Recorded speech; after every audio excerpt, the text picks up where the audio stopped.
Hello and welcome to GDD Coaching and Analysis. There's currently two names being linked to greatness in the world of rugby: France and the pocket rocket Antoine Dupont. In fact, I'd go as far as to say that Dupont is French rugby. So in this video, I'm going to explain why I think Dupont is one of the greatest players in world rugby, including a detailed breakdown of his pass. But just before we dive in, if you're new here, please do subscribe and hit the bell so you don't miss my new videos. And please do leave me a comment and indeed hit the like button. It really is what helps the channel grow. So, let's get into it.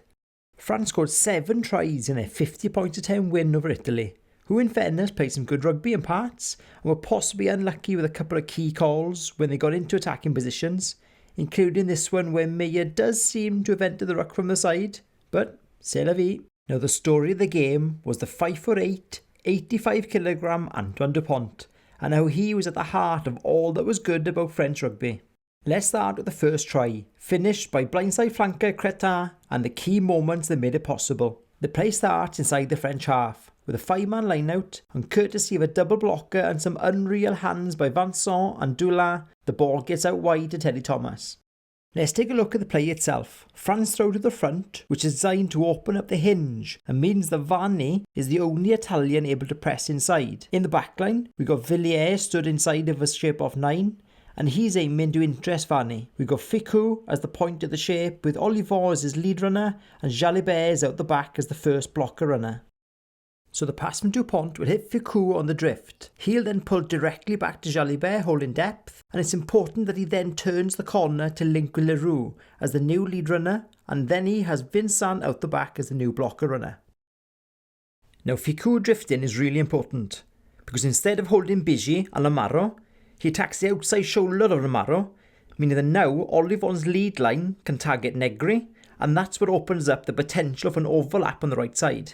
Notice Jalibert runs a 45-degree angle to link with Leroux as the new lead runner, but Leroux's line and body language has no impact in the defence, and both Vincent and Dulin do incredibly well to just get the ball to Teddy Thomas, knowing they had the space there. Then it's over to Thomas to do what he does best, somewhat helped by some rather lacklustre defence from Brex, just running straight past. But let's not get distracted and focus on Dupont here. He's tracked across the line-out and arrives in the perfect place at the perfect time, almost like he's 10 steps ahead of everyone else. Now he just focuses on staying close enough to take a pass or to move the ball quickly, and because he's next level, he decides to leave his boot behind because he's just that good. And within a nanosecond of the tackle being completed, he shifts the point of attack, meaning Italy can't get set and the ball can get spread wide to Villiers. And with one boot on, he still coordinates the forwards to play short, giving him time to get into position. And this is a key area where a player like Dupont really excels, his ability to pick the right option at the right time. I'm a massive fan of this tactic. France use a set pod to distract the inside defence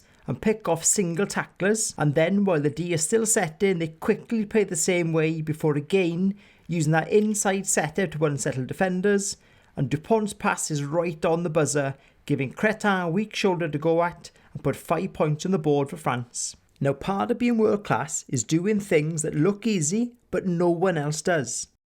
So France have a 5+1 line out, and both Dupont and Thomas are set behind. But notice the Italian defence, they're all set flat to manage the French attack, and as soon as the maul is set, they all move up, leaving huge space behind. And that's something that both Thomas and Dupont spot. Ficou and Jalibert get ready to sprint forwards, and the little maestro needs no further invite to thread the ball through the gap, weighted to perfection, for Ficou to score, made all the more impressive by the fact this was using his weaker foot. So, is Dupont great? Well, the fact it's the 4th minute, and it's the first time he mentioned his pass, that shows how much he's got going on in his game. But to be a great scrum half, you need a great pass. So let's take a look. Now Dupont is a front foot pivot passer, which means that he shifts his weight to his front foot early, and to help him balance, his foot is at 45 degrees to where he's passing, not pointed to the target. He keeps his chest over the ball, and his power comes from his wrist rotation, which is helped by having a high rear elbow, a flex passing wrist, and an extended lead wrist.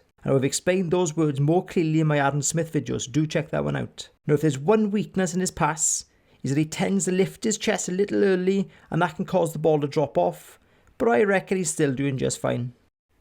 Now as well as the pass, you've got to be able to defend.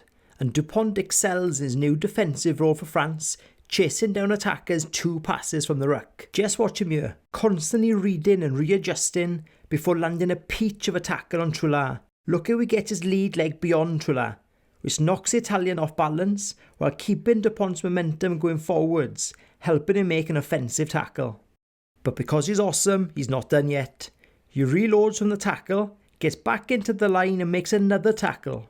And just moments later, this loose pass from Varney is graciously booted upfield with techers Mbappe would be proud of. But because he thinks he's not impressed us quite enough yet, he throws in the most ridiculous one-handed catch and possibly the most finessed offload any Frenchman has ever given, putting Vincent in to score. He's so far ahead of the game that he even allowed Varney to dummy him, knowing that Varney would then give a forward pass. And that pretty much sums up the game for Italy. And to finish, let's end where we started, with a player who just makes being in the right place at the right time look so easy. And thanks to this lovely double variation on a runaround play, where Thomas becomes the receiver instead of Jalibert, and indeed another bit of choice defence from Brex, Dupont's now infamous 9 line finally gets him his own name on the score sheet. So, is Dupont everything as good about French rugby? Well, he gets my vote for greatness, but he's in some seriously good company, particularly players like Jalibert, who I've made another 2 videos on. So do check that out and let me know what you think. As ever, thank you for watching. I really hope you enjoyed the video. If you did, please do leave me a comment down below and indeed hit the like button. Those are the things that help the channel grow. Until next time.